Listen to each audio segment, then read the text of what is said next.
तो देखिए बड़ी खबर आ गई। बड़ा ऐलान कांग्रेस की तरफ से। जैसा हमने बताया, बीडी सतीशन होंगे केरलम के सीएम। अब कांग्रेस की ये प्रेस कॉन्फ्रेंस, और प्रेस कॉन्फ्रेंस में यह बताया गया कि तमाम विधायकों और पीसीसी के नेताओं से बातचीत के बाद यह फैसला लिया गया है सहमति से। और बड़ी जानकारी, बड़ी खबर, बीडी सतीशन केरलम के नए सीएम होंगे। काफी दिनों से इंतजार चल रहा था केरलम को लेकर कि आखिर कांग्रेस की तरफ से क्या फैसला लिया जाता है। अब यह बड़ा ऐलान हो गया है। जो चुनाव हुए थे उसके बाद सभी राज्यों के मुख्यमंत्रियों के शपथ के बाद भी केरलम को लेकर अभी भी सवाल बने हुए थे कि किसको यह जिम्मेदारी मिलेगी। बीडी सतीशन होंगे केरलम के नए सीएम। बड़ी जानकारी आपको बता दें, कई नाम चर्चा में थे, कई नामों को लेकर विचार चल रहा था, लेकिन जैसा कि प्रेस कॉन्फ्रेंस थोड़ी देर पहले कांग्रेस की हुई और उसमें इस नाम का ऐलान किया गया। यह कहा गया कि तमाम विधायकों के साथ जो बातचीत हुई, जो चर्चा हुई, उसमें सहमति के बाद यह निर्णय लिया गया है। बीडी सतीशन केरलम के नए सीएम बनेंगे। सीएम के तौर पर वो शपथ लेंगे, सत्ता की बागडोर संभालेंगे। यूडीएफ को वहां पर बहुमत मिला है और उसके बाद से ही लगातार कांग्रेस की तरफ से यह चर्चा चल रही थी कि आखिर किसको ये जिम्मेदारी दी जाएगी। तो अब देखिए, अब पर्दा हट गया है, नाम का ऐलान हो गया। बीडी सतीशन के नाम का ऐलान कर दिया गया है कांग्रेस की तरफ से। और पारावूर विधानसभा सीट से लगातार 6 बार के वो विधायक रहे हैं। 2021 से 26 तक केरलम विधानसभा में विपक्ष के नेता रहे और केरल में कांग्रेस को पुनर्जीवित रखने में उनकी अहम भूमिका रही। 1990 के दशक में छात्र राजनीति से उन्होंने पॉलिटिक्स शुरू की और केरल स्टूडेंट्स यूनियन और यूथ कांग्रेस के वो सदस्य भी रहे। और पारावूर विधानसभा सीट से लगातार 6 बार के विधायक। लेकिन अब बड़ी जिम्मेदारी और बड़ा ऐलान उनके नाम को लेकर। केरलम के अगले सीएम होंगे बीडी सतीशन। तो कांग्रेस की तरफ से इसका ऐलान किया गया है प्रेस कॉन्फ्रेंस में। और ऐलान के साथ ही देखिए, उनके समर्थकों में जबरदस्त उत्साह, नारेबाजी चल रही है, बधाइयों का सिलसिला शुरू हो गया है। केरल में नई सरकार शपथ लेगी और यह सरकार चलेगी बीडी सतीशन के नेतृत्व में। जो फैसला किया गया है कांग्रेस की तरफ से, कांग्रेस के का जो केंद्र से भेजा गया पर्यवेक्षक मंडल था, उसने तमाम लोगों से बातचीत की और जैसा कि बताया भी गया दीपा दास की तरफ से कि वहां पर सभी विधायकों के साथ चर्चा की गई और सभी नेताओं से चर्चा के बाद यह निर्णय लिया गया। हालांकि सवाल जवाब उन्होंने नहीं लिया। कुमार विक्रांत हमारे साथ फोन लाइन पर इस वक्त जुड़ चुके हैं। कुमार, बीडी सतीशन, पर्दा उठ चुका है, कई नाम रेस में तो थे, लेकिन आखिरकार बीडी सतीशन के नाम पर मुहर लगी। क्या वजह रही होगी, क्या कांग्रेस के सूत्र बता रहे हैं?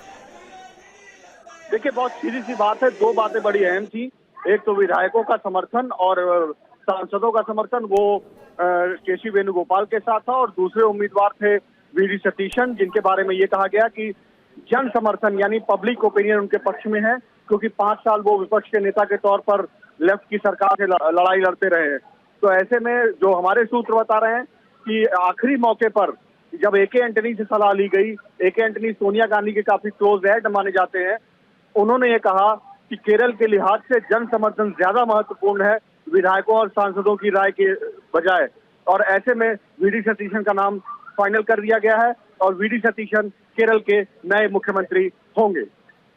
1990 से ही वो राजनीति में लगातार सक्रिय रहे और लंबे समय तक वो विधायक भी रहे। लेकिन अब एक बड़ी जिम्मेदारी उनको मिलने वाली है, तब जबकि लेफ्ट की सरकार जा रही है और कई सारी चीजें हैं जिनको चुनाव के दौरान खुद बीडी सतीशन और कांग्रेस पार्टी ने मुद्दों को उठाया। केरला में इनके ऊपर कितनी बड़ी जिम्मेदारी होगी, क्योंकि कांग्रेस के जो कुछ एक राज्य हैं उनमें केरल अब महत्वपूर्ण राज्य है जहां वो सत्ता में होंगे। जी बिल्कुल, देखिए, केरल में एक परंपरा रही है कि 5-5 साल में सरकारें बदलती रही है, लेकिन पिछली बार लेफ्ट ने लगातार वापसी कर ली सत्ता में और कांग्रेस के लिए बहुत बड़ा झटका था ये। ऐसे में 10 सालों के बाद कांग्रेस की सत्ता में वापसी हो रही है, इसीलिए जन समर्थन की बात की कांग्रेस ने। और कांग्रेस की ओर से यही कहा गया कि जो बीडी सतीशन है, जो सूत्र बता रहे हैं, उनका ये कहना है कि जन समर्थन की हमने बात मानी है और जन समर्थन बीडी सतीशन के साथ था, भले ही विधायक और सांसदों का समर्थन केसी वेणुगोपाल के साथ था।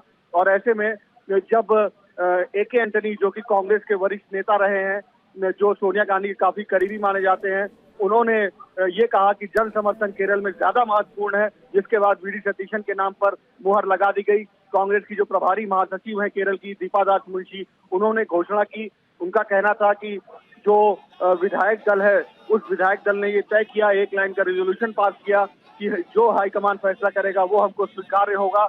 और इसके बाद आला कमान ने तमाम लोगों से बातचीत करने के बाद ये फैसला किया कि वी डी सतीशन कांग्रेस विधायक दल के नेता होंगे, यानी कांग्रेस के नए मुख्यमंत्री होंगे। एक अहम बात और ये है कि जो IUML है, जिसके 22 विधायक हैं केरल में, उनकी ओर से भी ये कहा गया कि विधायकों में से ही मुख्यमंत्री चुना जाना चाहिए। तो एक वो भी पक्ष में गया वी डी सतीशन के, और वी डी सतीशन को मुख्यमंत्री की कुर्सी अब मिलने जा रही है। जी, आपने कहा कि लोकप्रियता उनकी रही, काफी पॉपुलैरिटी रही, जन समर्थन रहा, उसको देखते हुए ये फैसला लिया गया है। तो जरा बताइए दर्शकों को भी कि किस तरह की छवि लोगों के बीच में केरल की राजनीति में उनकी रही है, किस तरह का करियर रहा है, और क्या पॉपुलैरिटी, जन समर्थन, इसको अगर बेस बनाया गया है इस फैसले का, तो एक लंबी राजनीति को विचार में रखा जा रहा है केरल में कांग्रेस के द्वारा।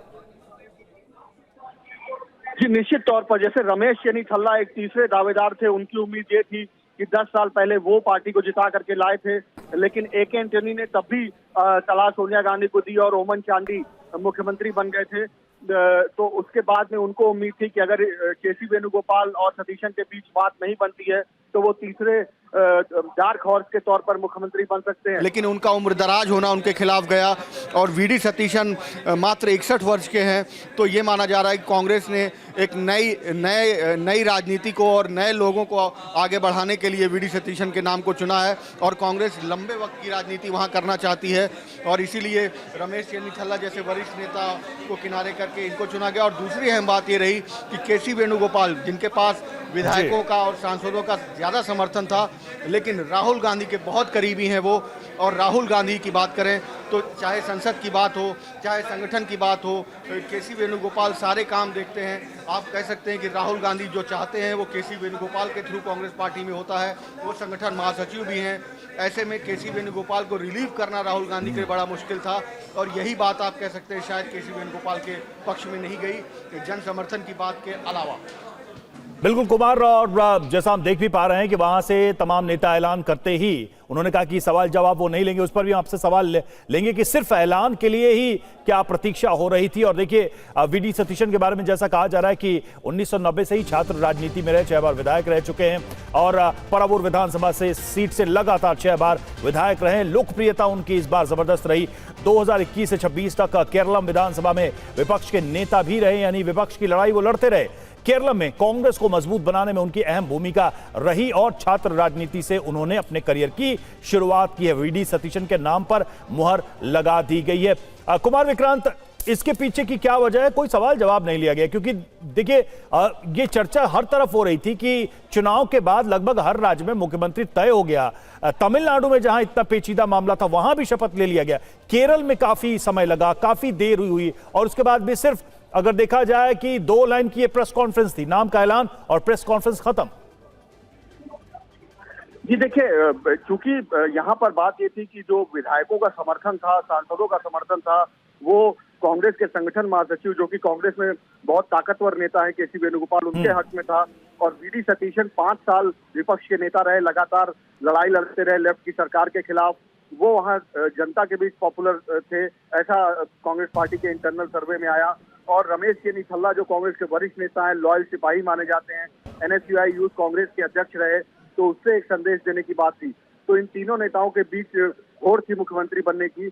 और सबसे दिलचस्प बात यह है कि वी डी सतीशन ने साफ कर दिया था कि वो मुख्यमंत्री बनना चाहते हैं, क्योंकि उन्होंने मेहनत की है और वो लगातार जनता के बीच रहे हैं। 5 साल उन्होंने विपक्ष के नेता के तौर पर लड़ाई लड़ी है। और वी डी सतीशन ने यहाँ तक कह दिया था कि अगर वो मुख्यमंत्री नहीं बनते हैं तो वो मंत्री पद नहीं लेंगे, वो सिर्फ विधायक बन करके काम करेंगे। तो ये कहीं ना कहीं वी डी सतीशन ने एक दबाव की राजनीति भी बनाई। और लेकिन जब कांग्रेस आला कमान ने इस पर चर्चा की तमाम नेताओं से, तो उसमें ए के एंटनी की राय, जो कि राहुल गांधी से पहले सोनिया गांधी के बहुत करीबी हैं, उनकी ये राय रही है कि किसी भी तरह से विधायक और सांसदों की राय से ज्यादा जन समर्थन की राय जरूरी है, उसको अहम माना जाना चाहिए। और साथ ही साथ IUML जो अहम घटक है, जिसके 22 विधायक हैं, उनकी ओर से भी कहा गया कि विधायकों में से ही नेता चुना जाना चाहिए। और तीसरी अहम बात यह है कि जो वायनाड है, वायनाड सीट IUML की सीट हुआ करती थी। वायनाड सीट IUML ने कांग्रेस के लिए छोड़ी थी, राहुल गांधी के लिए छोड़ी थी। वो उस सीट पर IUML का खासा प्रभाव है, तो ऐसे में IUML की राय भी काफी अहम रोल अदा कर गई। ऐसे में ये 3 अहम बातें हैं जो VD सतीशन के हक में गई और VD सतीशन मुख्यमंत्री की कुर्सी पर सवार होने जा रहे हैं।